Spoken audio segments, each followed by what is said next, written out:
Welcome everybody, and thank you so much for joining our second Lunch with Your Legislators today. Our program today, I see everybody's sitting on, so let me start that warm welcome one more time. Thanks so much for joining us this morning for Lunch with Your Legislators. This is our second virtual town hall, and today we're going to be focusing on resources for small businesses in our community. We're really excited to have two very special guests, Deborah Davis from the African American Chamber and Andrew Dye from JobsOhio, who we'll hear from in a little bit. So we will be prompt, and we will go from 11 to 12 in our agenda today. We'll hear a little bit from the reps who are hosting this town hall, Representative Jessica Miranda from the 28th District, Representative Catherine Ingram from the 32nd, Representative Sedrick Denson from the Fighting 33rd, and my name is Brigid Kelly, and I represent the 31st House District. Thanks to you who registered in advance and submitted your questions. We will be glad to get to those today. If you have additional questions or something else that pops up into your mind as we're hearing from our special guests today, please feel free to put it in the chat on Zoom or submit it via Facebook Live, and we will be glad to get to as many questions as possible. We're also gonna put in a shameless plug to save 11 o'clock a.m. next Friday, May 1st, for our next virtual town hall where we are going to talk about education. And we know there are a lot of things changing with that. So next up, we're gonna hear from Representative Catherine Ingram from the 32nd District on a few updates from her. So Rep. Ingram, take it away. Thanks very much, Rep. Kelly. I'm not going to take very long to do this because I know we've got some exciting information coming. Just want to say that, as we all know, things are changing, and I'm looking forward to next week's conversation because not only is school out for the rest of the academic year, in-class school is out. We're still continuing remotely. Grades will be taken, but that'll make a big difference in a lot of things that we'll be addressing. So that's there. There's already the impact of the COVID-19 on higher ed. And so that's a concern that I have too, and might talk about a little bit when we get into next week, as well as the bill that was passed yesterday. And I'm sure our guests will talk about that, or is gone to the president as of today for his signature for the expansion of those dollars. But this is a comprehensive thing we have to deal with. And so the more we go, the more things change, and we'll see what happens from day to day, actually. Thank you. Thanks so much, Rep. Ingram, for that update. Next, we're going to toss it over to Rep. Sedrick Denson from the 33rd House District. Thanks, Rep. Kelly, and good morning to everyone. I hope everyone is healthy and staying safe. I'm just going to give a brief update about some things that I've been working on, and I'm taking a look at it very closely because I've had a lot of constituents reach out which are flooding in by the day, and that's how we are dealing with our prison population and the release of those prisoners. Rep. Ingram and myself have been taking a very close look at how we release those prisoners, and as you've probably been reading some headlines on, the numbers are going up daily. We've got to get a handle on how we're handling this situation. So that's something that we're paying very close attention to, still monitoring a lot of things relative to the unemployment here in the state of Ohio, and how we're helping get constituents connected to all of those things that they need to make sure that they're getting those unemployment checks. So those are some of the things going on. I'm excited to talk about all the things today relative to our small businesses, and I'm looking forward to the discussion. Thanks for everyone joining on. Thanks so much, Rep. Denson. So next up, we're going to hear from Representative Jessica Miranda, an update on small business funds, unemployment, and a few other items. Thanks, Rep. Kelly. Good morning, good afternoon, everyone. Thank you for joining us here at our second installment of Lunch with Your Legislators. We greatly appreciate you coming and appreciate your time, and of course the time of our presenters. I just wanted to share real quickly with you before I talk about the PPP program. There is now a new way of applying for your benefits each week through Ohio Unemployment. If you haven't already seen this schedule from all of us legislators who have posted this on our social media, the unemployment claims filing schedule has changed for weekly claims, and it now corresponds to the first letter of your last name. So if you've already been approved for unemployment, please see this on our social media, email us, we can send the schedule to you. Basically, the first letter of your last name corresponds with one of the 7 days of the week. So this will make it a little bit more streamlined, hopefully, and faster for those to receive their benefits. And then I also wanted to touch really quickly, everyone is aware that the Paycheck Protection Program was the small business relief program set up through the CARES Act in the federal government. PPP began accepting loan applications on the 3rd of April, and we're out of funds completely around the 16th of April. So I know this has been catastrophic to a lot of small businesses who were either in the process of applying, had their application in just to receive that email that said, sorry, all the funds are gone. And now here we are, and Rep. Ingram touched on it earlier, that on the 21st, the Senate passed the Paycheck Protection Program and the Healthcare Enhancement Act, which adds about $310 million more to the PPP program. So we'll get to talking about this a little bit more in detail later, and I will kick it back to Rep. Kelly. Thank you so much for all of those great updates. Again, we want to give folks a reminder that if you have additional questions, feel free to add them in the Zoom chat or on Facebook Live. We want to also give a thank you to our legislative aides, Allie Cole, Anna Bowersox, James Gravely, and Tom Haran for helping us to put on this town hall, and they are going to be helping us moderate all of those questions as well as answering them if they can via Facebook Live or Zoom. So next up, Representative Sedrick Denson is going to introduce one of our special guests, Ms. Deborah Davis, the Regional Director of Minority Business Assistance Center at the African American Chamber. Thanks, Rep. Kelly. Again, we are very grateful to have Deborah Davis join us today from the African American Chamber MBAC program. I'll just briefly say I had the opportunity to watch her in action. I was fortunate enough to serve as a board member for the African American Chamber before coming to the State House, and it was a pleasure to always see, and now it's really good to hear when I'm working with constituents, talking to people out in the community that have had the experience to work with Deborah. They always have great things to say, and they really feel like they're being paid attention to and helping navigate some of the cumbersome processes of being a small business. So I just wanted to throw that in there, that I've seen her in action, and she is one of the greatest. We are lucky to have her. But before we get into her presentation, I do want to read a little bit of her bio as an introduction. Deborah Davis has held the position of the Regional Director of the Minority Business Assistance Center, which we call MBAC, at the Greater Cincinnati African American Chamber for 4 years. In her role, she helps Ohio small, minority-owned, and socially and economically disadvantaged businesses with state certifications, government contract opportunities, and business growth development. To her role, she worked for several nonprofits, including the Council on Aging, American Red Cross, Family Service of Cincinnati area, and the YWCA of Cambridge. Her responsibilities range from project management to corporate fundraising.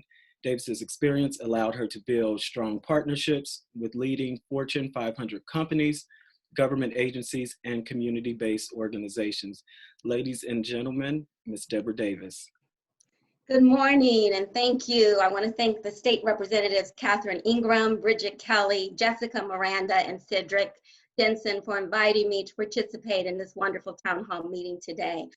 As Sedrick just introduced me, I am the Regional Director of the Minority Business Assistance Center, which is at the African American Chamber of Commerce. We cover 17 counties in Southern Ohio. We work with underutilized businesses, minority-owned and women-owned businesses throughout the southern part of Ohio.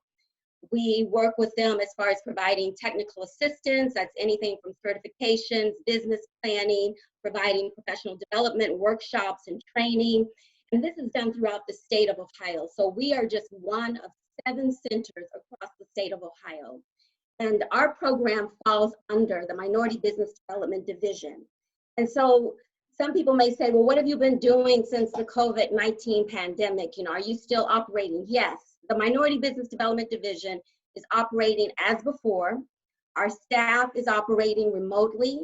All of the directors across the state and their staff are providing webinar trainings.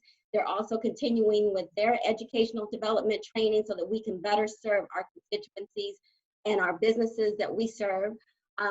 The resources are available to all of our business partners, and we have been having virtual town halls across the state through the Minority Business Development Division.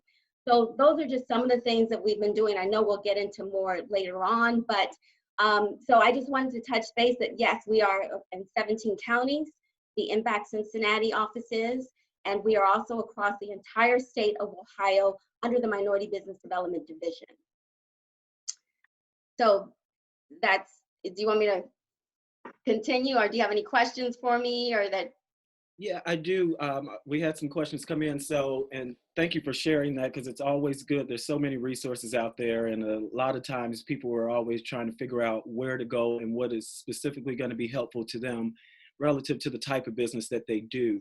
But can you just go a little bit more and talk about, based on one of the questions that I got, how's the Minority Business Assistance Center providing services to small and medium-sized businesses? And I even get a lot of calls about what relief is there for me as that small business that may have 1 to 2 employees or something like that. Can you talk a little bit more about some of the relief efforts that are there in this time that we're dealing with? Yes, absolutely. So since the start of COVID-19, the MBACs across the state have continued serving minority businesses via virtual conferences and other means. So we've served, since the pandemic started, 536 clients. Of those, 197 are new clients. We've had counseling sessions of 914 total sessions. Our counseling hours are over 1,100, and training participants are 861. So we are continuing to provide the same type of training and programming that we did before the pandemic. The only thing that shifted is that now everything is virtual. So we're having our webinars. The Cincinnati MBAC has 11 webinars that started April 14th. Those will continue until the end of June. Every week there is a new webinar. And these webinars are based on providing additional skills to business owners. So a lot of businesses that I work with are small businesses. Some of them are solopreneurs.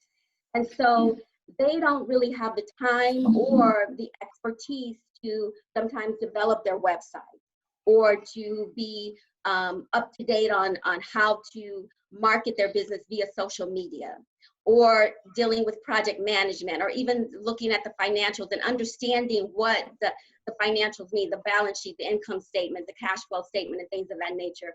So we provide that expertise. We provide those opportunities so that they can learn. We bring in subject matter experts to assist them via our workshops and trainings. And so we've just taken that platform and transferred it to a virtual environment. So we're providing those type of trainings. We work with them as far as getting certified. Before the pandemic, people would come into the office with all their documents.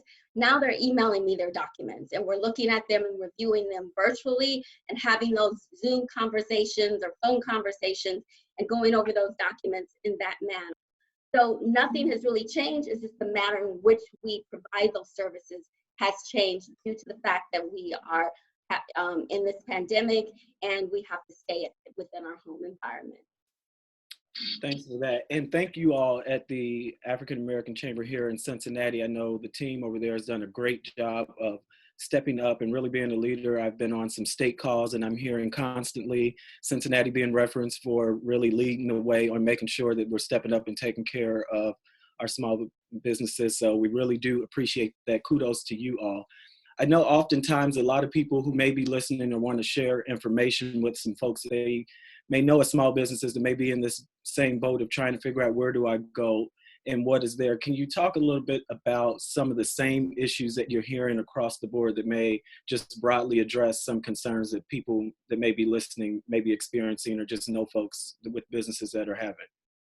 Yes, so first of all, I want to address the you brought up the African American Chamber. So I just want to talk a little bit about what they're doing before I segue into the issues that I'm hearing from businesses. So the African American Chamber and the Minority Business Assistance Center, we work hand in hand together. We are a great team.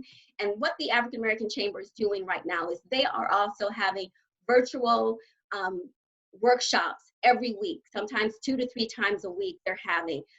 Eric Kearney, who is the president of the African American Chamber, he is having chats with the president. So every week or every day almost, since the pandemic started, he's having these video chats and he's informing them about the CARES Act, what's going on, the latest resources that are available to them, what the chamber is doing. We're also providing, the chamber's providing, reaching out to the businesses with health calls, finding out, how they're doing, what they need from us, and what resources that they need. So the African American Chamber is diligently working to provide whatever the businesses need at this moment during this very critical time right now. So I just wanted to talk about that a little bit. Now, the issues that I hear from a lot of businesses that I work with consist of capital. They need capital. Business owners don't want to incur a lot of additional debt. So they're trying to figure out, how do they go after this money? And then they also are concerned about this additional debt that they have. So that's a big need that they're having right now. They're also looking at trying to access funding through the CARES Act. I have one client who has received PPP funding. Well, they've been approved. I shouldn't say they've received it. They have been approved. They have not received it as of yet. But what I'm hearing is that a lot of business owners are not receiving that money, and they're very frustrated. They're starting to get very concerned right now because we thought this was going to be 2 weeks. It's turned into almost 2 months. And they're in this situation where they're having to start to lay off people. And so trying to deal with their overhead, cash flow, and things of that nature. So that's another issue. Access to mental health professionals. A lot of business owners are really starting to feel the mental pain of being restricted. And, I find myself dealing with that as well, moving around the house, trying to, work in different rooms, change the environment. And so that's a challenge, really being able to express how they're feeling emotionally and how this process is really affecting them, not only through their business, but also through the emotional impact that they're having. And then the need to learn new skills. They're talking about how to continue their engagement with their customers.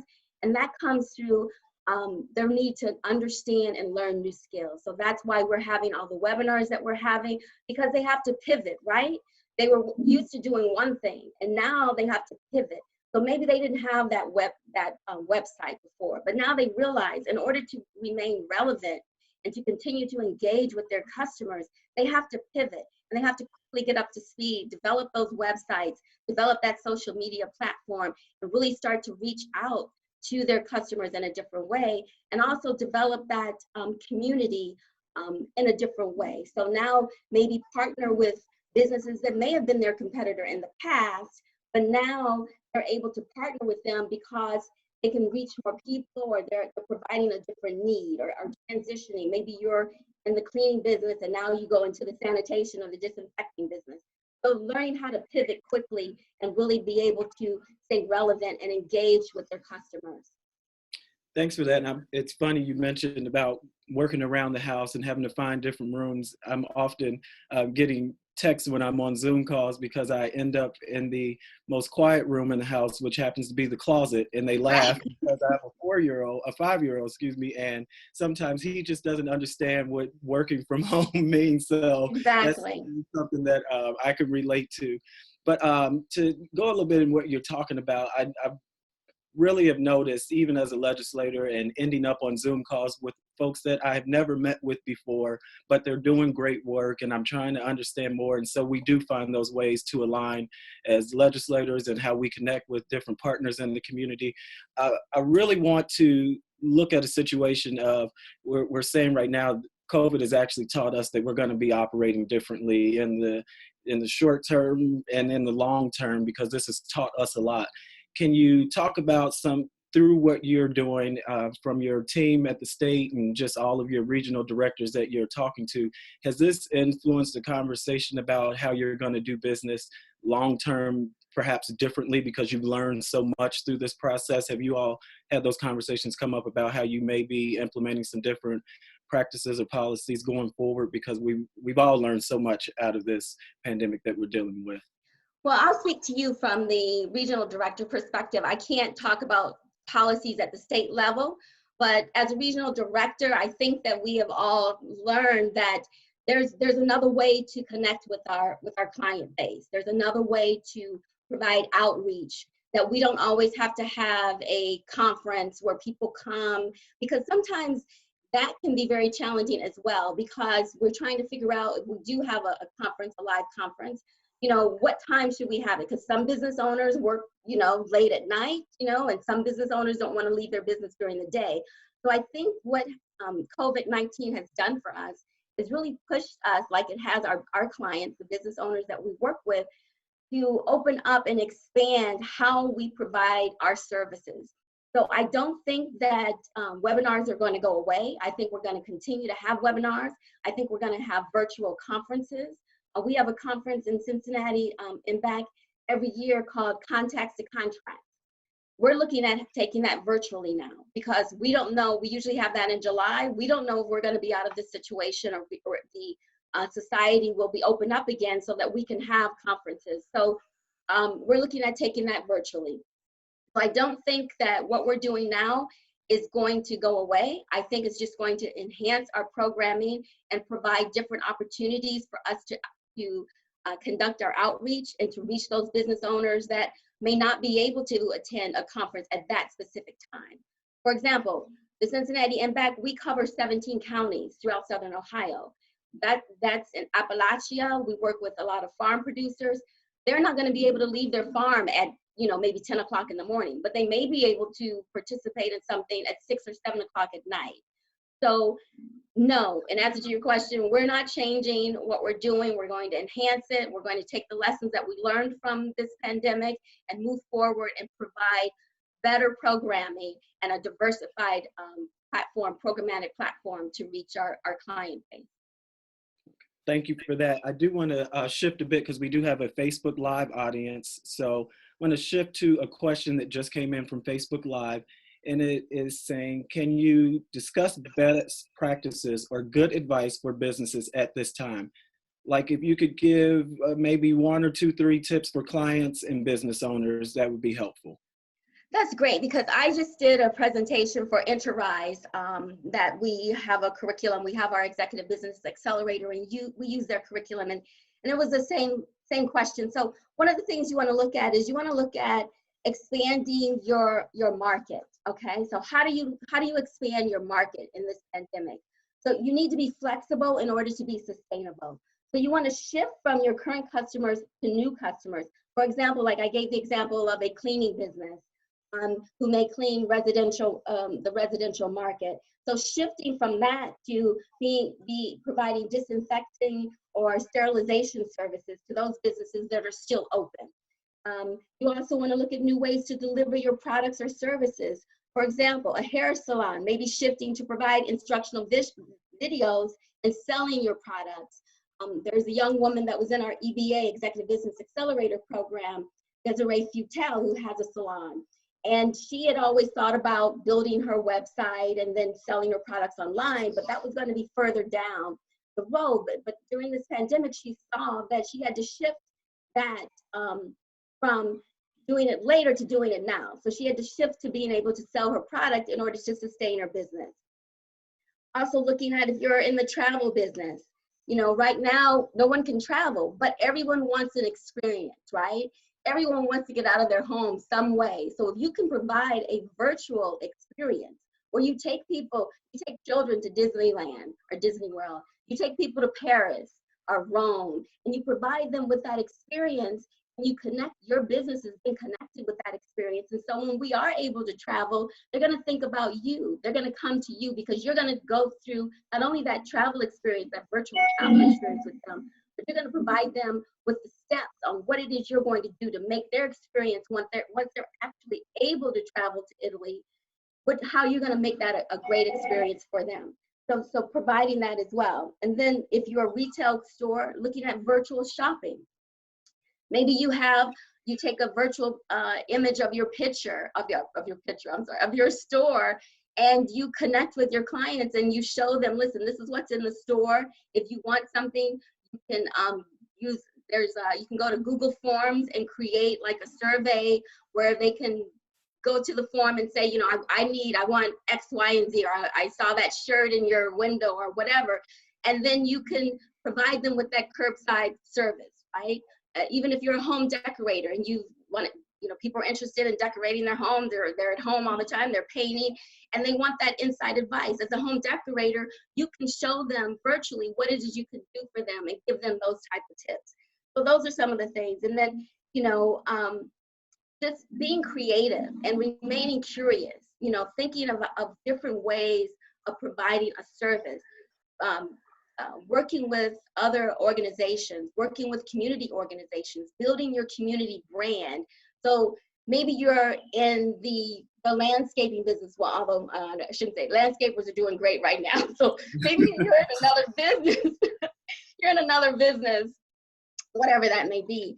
And you want to pivot to working in another area, or you want to work with a community organization to build your brand. So maybe you're not selling your products or your services, but you're working within that community, and that community is identifying with you, and they see you in a different way. And now you are developing that relationship, and you're reaching out to new clients beyond your current client base.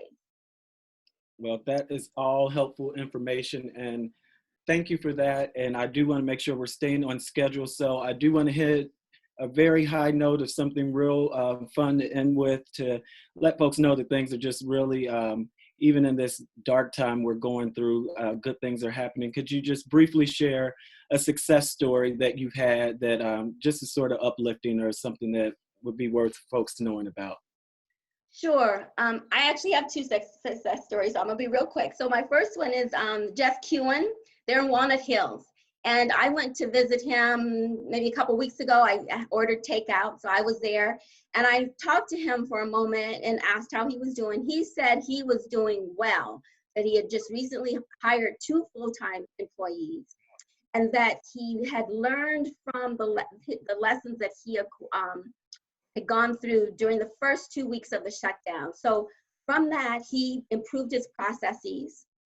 He hired 2 full-time employees, and he retrained his staff so that they were better able to deal with the capacity of takeout, because they have a takeout and a dine-in. And so that's a success story right there for someone who is doing well. He's making a profit during the pandemic. That is a success story. And then the other success story was a young man, Joshua Reed. He owns Influ, which is a social media automated app. He recently created an app for farm producers, and that is called Move That Food. And it's for farm producers, which would allow them to connect to their direct consumers, because he was reading and seeing in the news that farm producers are having a hard time connecting to food banks. Food banks don't have the food that they need to give out to those who are coming to them for services.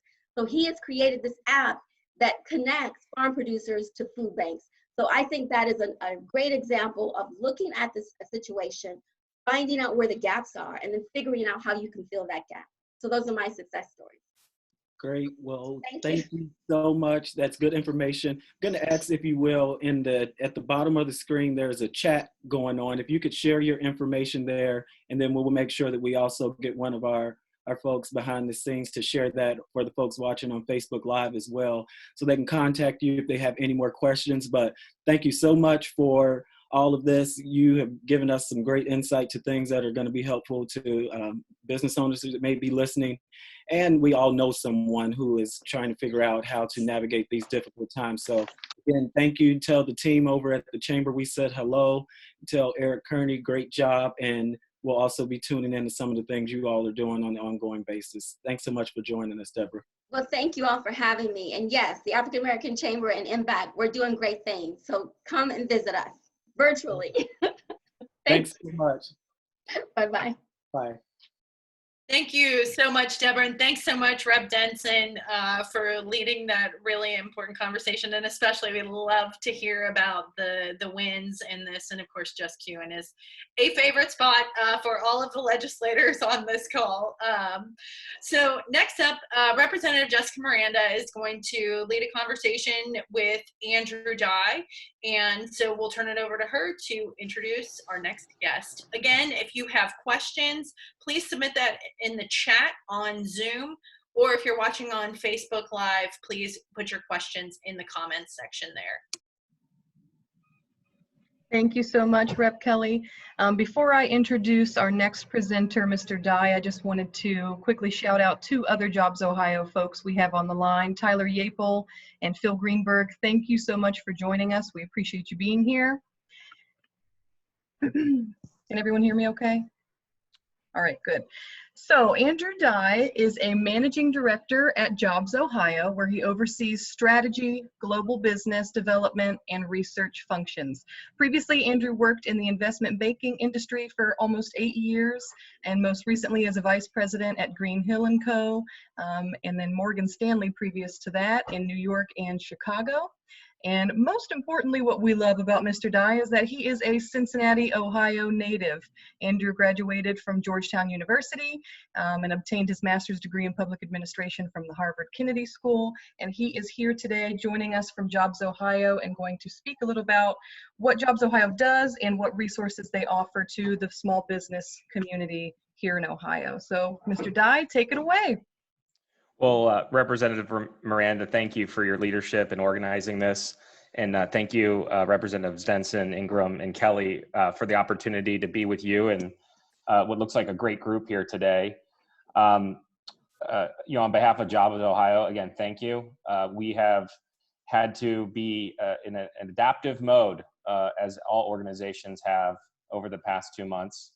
As some of you may have seen in mid-March, we sort of pivoted to a virtual environment. We did our public board meeting in Dayton in mid-March virtually, and have been operating sort of full throttle since. And just by way of background, again, Jobs Ohio is a private nonprofit company based in Columbus. We're the state's economic development organization. Originally, created by legislation in 2011, then supplementally through the liquor franchise agreement that was put in place in 2013. So we've, again, those first sort of 7-8 years, we were, as Jobs Ohio, exclusively sort of focused on providing economic development support to 9 targeted industries. So think the big industries in Ohio, whether it's automotive or advanced manufacturing or aerospace. And then in the services side, banking and insurance, energy and chemicals, logistics and distribution, and IT. So those jobs in those sectors are about 1.1 million of the 5 million plus, but they drive a lot of the other activity in the economy. And so the whole idea is if we can win more in those industries, we can grow the overall economy and create more opportunity at all income ladders. So since mid-March, we've had to expand our strategy and be adaptive. And I guess I kind of break the discussion into 3 parts. First, I call it relief. We've launched a lot of new programs to provide relief to companies in Ohio.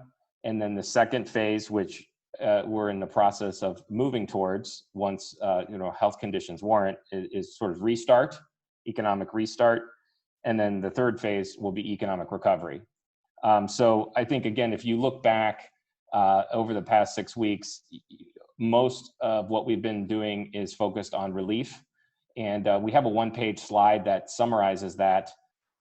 If you don't mind, a representative, if you can share that.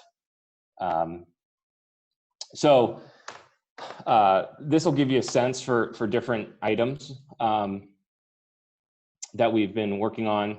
So PPE, Jobs Ohio has expanded our mission to help in this area in particular, given the shortages. So you can see sort of how much has been up to committed and how much has been obligated to date, and then what impact has it had. In terms of company-specific programs, you could look down to, say, loan deferment. So we deferred principal and interest on all of our loans to companies for 6 months out to October 1 to give them breathing room.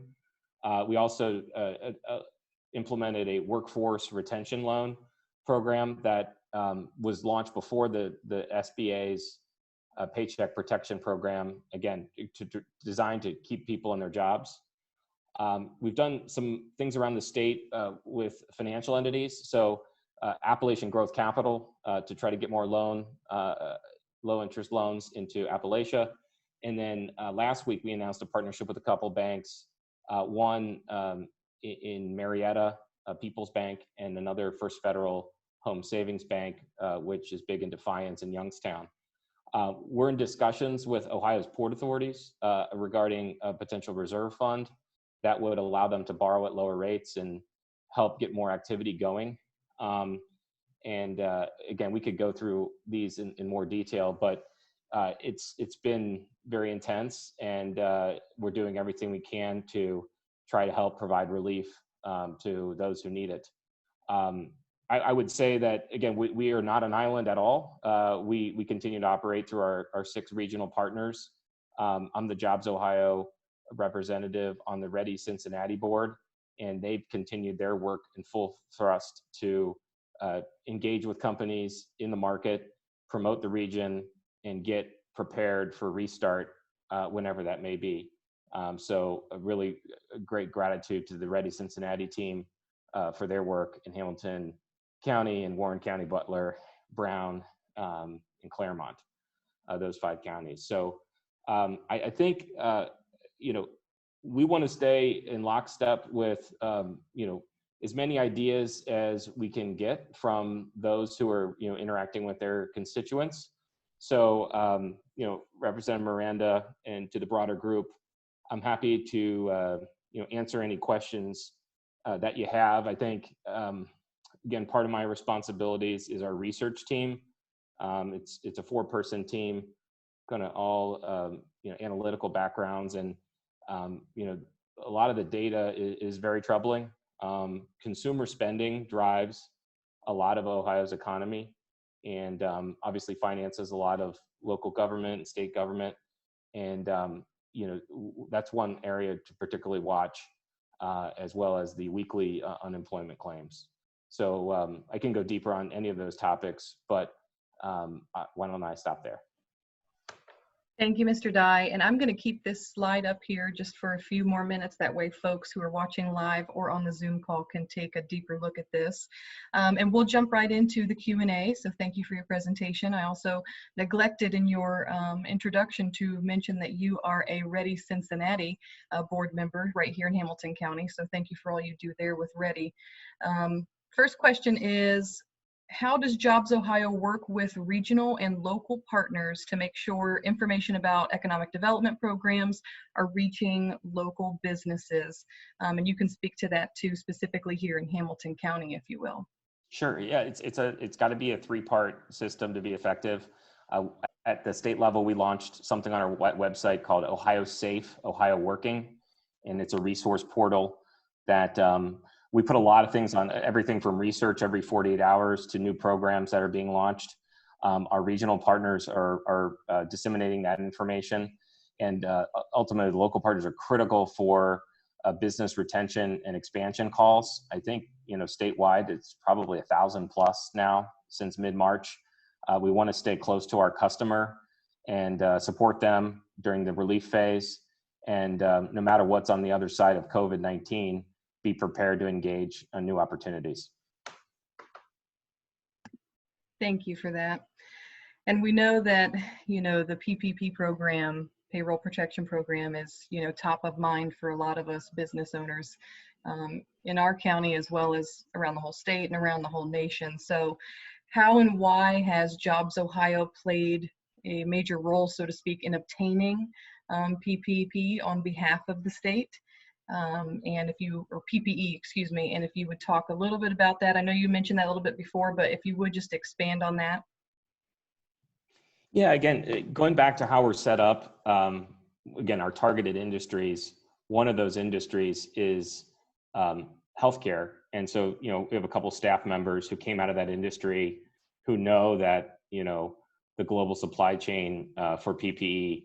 And so they've been able to provide basically procurement assistance around how to make sure we're getting a good deal, getting product promptly at a reasonable cost for people who need it. So we've tried to leverage our sector teams.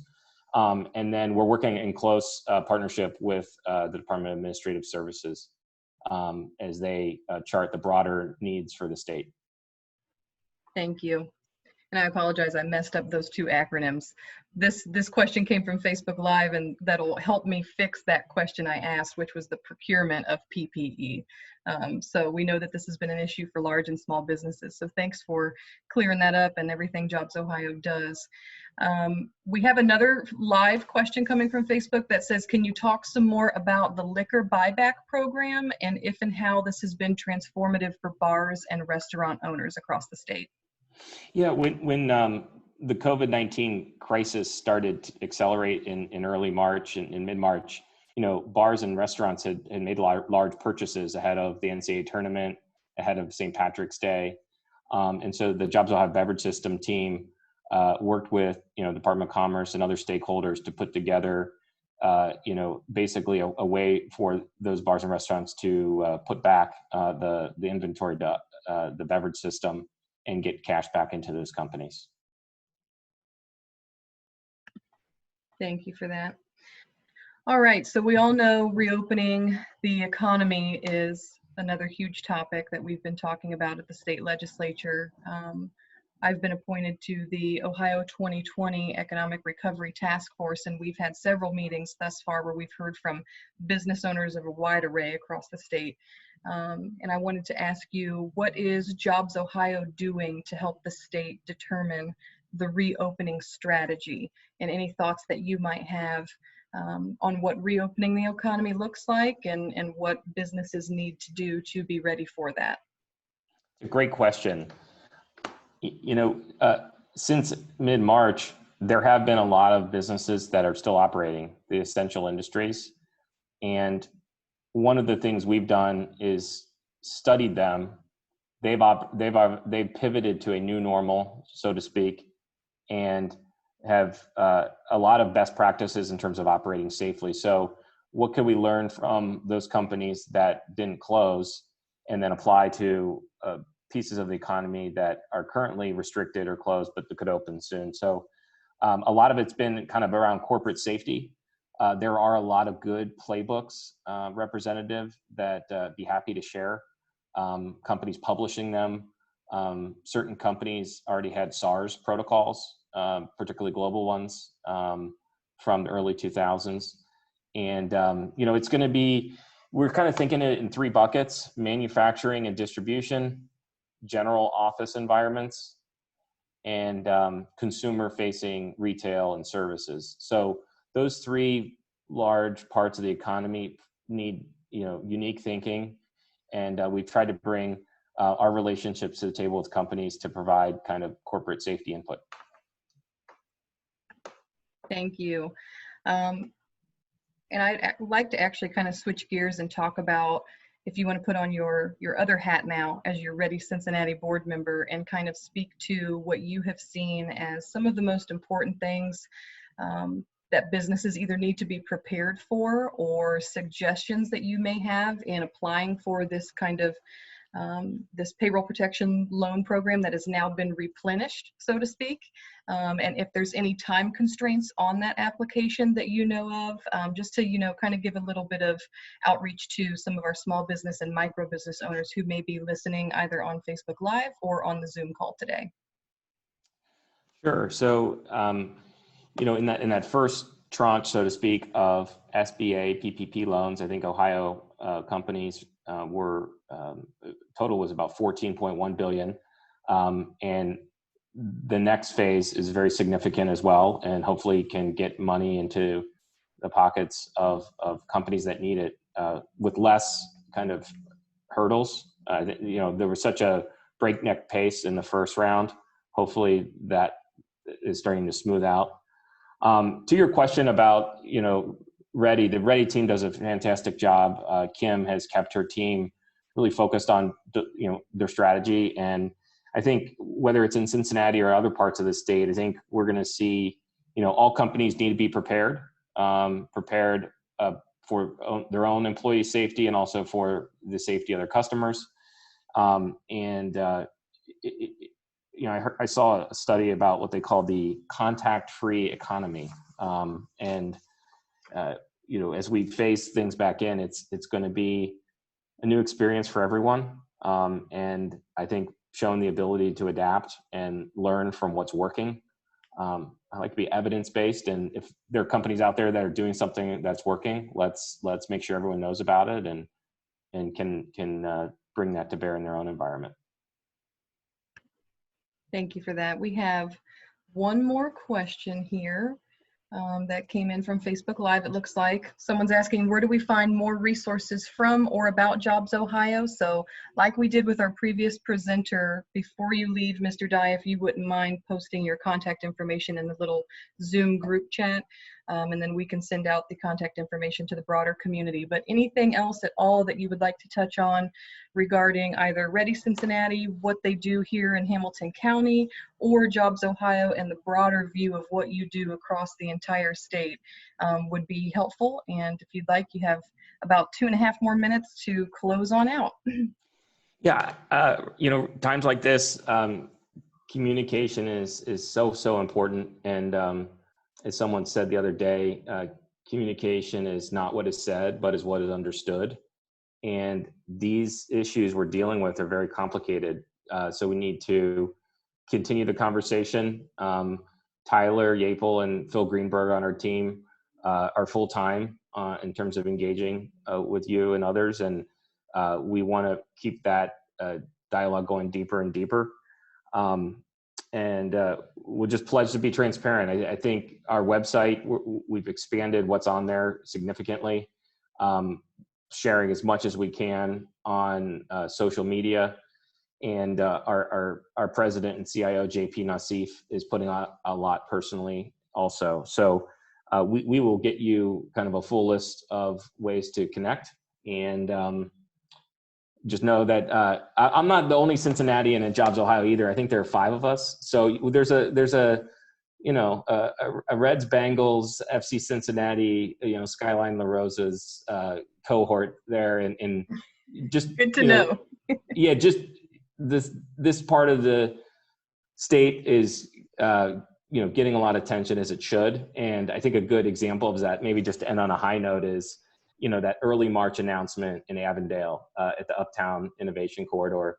We're really going to be making a big investment there with UC and Children's and other entities. And when I go up 71, I love seeing that project come to life, because really why we all get up is to create more opportunity, and it's projects like that that'll hopefully do that. So we're staying on offense, keep putting money to work, and it's going to be an adaptive time, but let's keep communicating, and thank you again.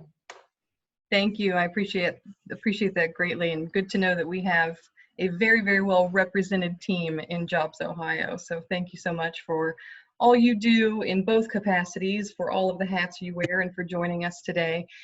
My last plug that I will say, just because I'm part of the Economic Recovery Task Force, we did a small and micro business town hall yesterday with a lot of our members. There is a huge plethora of business owners who are small, and I would venture to say smaller, than even could qualify for, these bigger loans that are happening, or these bigger capital funds. So I would just say to you and the rest of the team at Jobs Ohio, as you're looking at how you're doing all of this funding and where you're allocating the dollars, please always remember the micro and small businesses here in Cincinnati and beyond. We need them to stay. Our economy needs them to stay, and anything that you can do to help and put those dollars back to work for them would be great. So thanks again for joining us. You are more than welcome to stay online to both of our presenters. And at this time, I will kick it over to Rep. Kelly, and we'll take it the rest of the way here for the agenda. Thanks, Mr. Dye. Thank you. Thanks so much to both of our guests for joining us, and to Rep. Miranda and to Rep. Denson for leading those conversations. We're really fortunate that both Deborah Davis and Andrew Dye were able to spend some time with us today to talk a little bit about the impact of this crisis on small business. So we're going to spend the rest of the time answering some questions that we got in for legislators. So if you have questions for us, feel free to add them to the Zoom chat or ask us on Facebook Live. We know that there is a lot going on with the COVID crisis, and it has been transformative for folks in our community and has created a lot of challenges for folks. But we wanted to maybe have a little moment of sunshine to talk about some non-COVID things, because we did get a question in advance about House bills that we are working on. And so I thought we might take just a brief second to go through and have the representatives on the town hall discuss one piece of legislation, either COVID related or not, that we are working on presently. And so first we will go to Representative Ingram, who is on mute. So we'd like to give you a friendly reminder to. Okay. Thanks, Rep. Kelly. I shouldn't be on mute, but either way.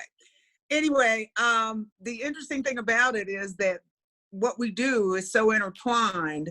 I have one bill that's there, and I've got several, of course, but one that I'm particularly concerned with and make sure that it gets in is House Bill 111, which is about records transfer for our students, that they be transferred within a 5-day school, 5 school days from one district to the other, so students will be able to transfer readily. My main concern, or a big concern with that, are children with special needs who need to get that information. So now, though it's not a COVID bill, it actually really transfers into that necessary information, especially now since school is not physically in. Also, my bill 160, which is my alcoholic ice cream bill, is boy, that should be a no-brainer now, especially since restaurants get to sell cocktails to go. So I'm waiting to get back and make sure that gets through. But I think that here again, it's not a COVID bill, but it should tie right in. Thank you. Thanks, Rep. Ingram. Rep. Denson, care to talk about one or two bills, COVID related or not, that you're working on? Sure, Rep. Kelly, I will talk about one that is COVID related, and that is I talked in my introduction about how we're releasing inmates from prison. That's something that's been a priority for me. As I mentioned, I've gotten a lot of families that have reached out of people that they're concerned about here in the state of Ohio. So I'm comprehensively taking a very, very, very close look at how we put together a plan for the state of Ohio, so we make sure that we are protecting everyone and paying attention to everything. That's sort of at the top of my list right now, and what I'm focusing on, and building a coalition of individuals and organizations that can get on board to support that. So there'll be more to share very soon, but it is a serious problem. It's COVID related, but it's a priority and something that we have got to be taking a look at. And another thing that we're starting to see that may or may not turn into a bill, also COVID related, is our nursing homes, because that is another way that we're dealing with nursing homes in this time. It's something else that we're starting to get a lot of folks reaching out, trying to figure out how the state is planning to deal with this. So those are my two priorities that I'm paying attention to every day, on top of everything else that, as you know, just keeps continuing to roll in. Thanks so much, Rep. Denson. And Rep. Miranda, can you talk about a couple things that you have been working on of late? Yes, thank you, Rep. Kelly. The one bill that I wanted to highlight is something particularly related to COVID-19, and that is actually a bill that Rep. Ingram and I are working on, which is to stop the debt collection and the freezing of interest and penalties for higher ed and medical debt that is due to the Ohio Attorney General. So very quickly we came out with this after the state was kind of put on our stay-at-home order and our quarantine, so to speak, because we know that when things like this happen, families and working folks are hurting. They're trying to budget as best as they can, especially if they are now out of their jobs, furloughed, or seeking unemployment and getting the benefits coming from that, which most of the time does not replenish what they make.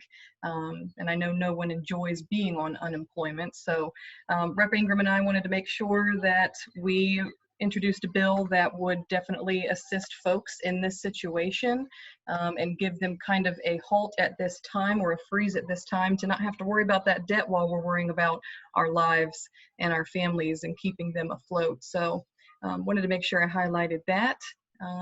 And then, of course, there's a number of different things we're working on, from our school counselor job description bill to our safe at home, safe storage bill that Rep. Kelly and I have. So just quick top line highlights, and I will kick it back over to you, Rep. Kelly.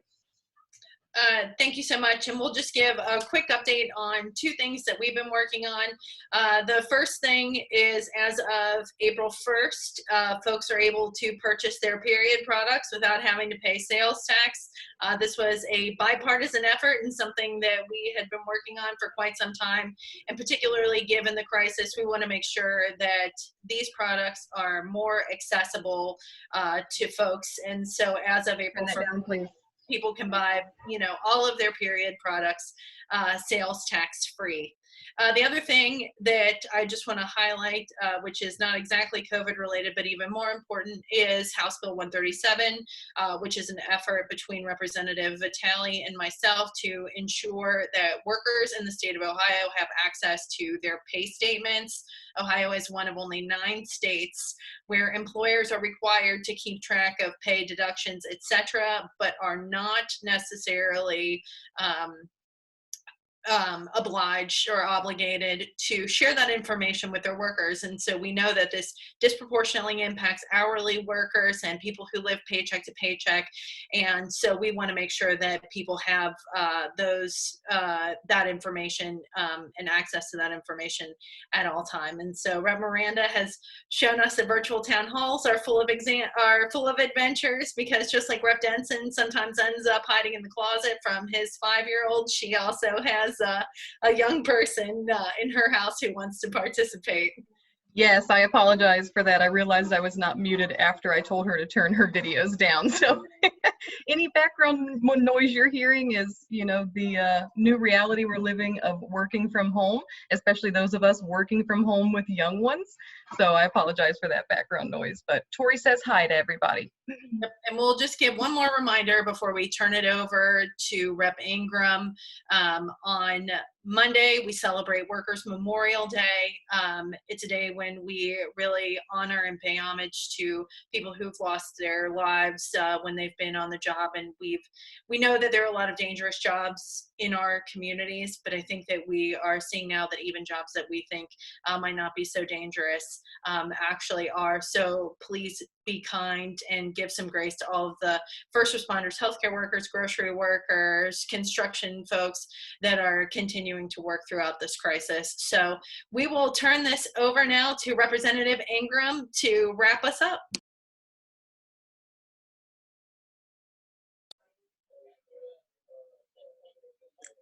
All right, I guess I'm on because it seems like it stopped to me, but if you can hear me, then we're good. First of all, thanks to my colleagues, Rep. Miranda, Rep.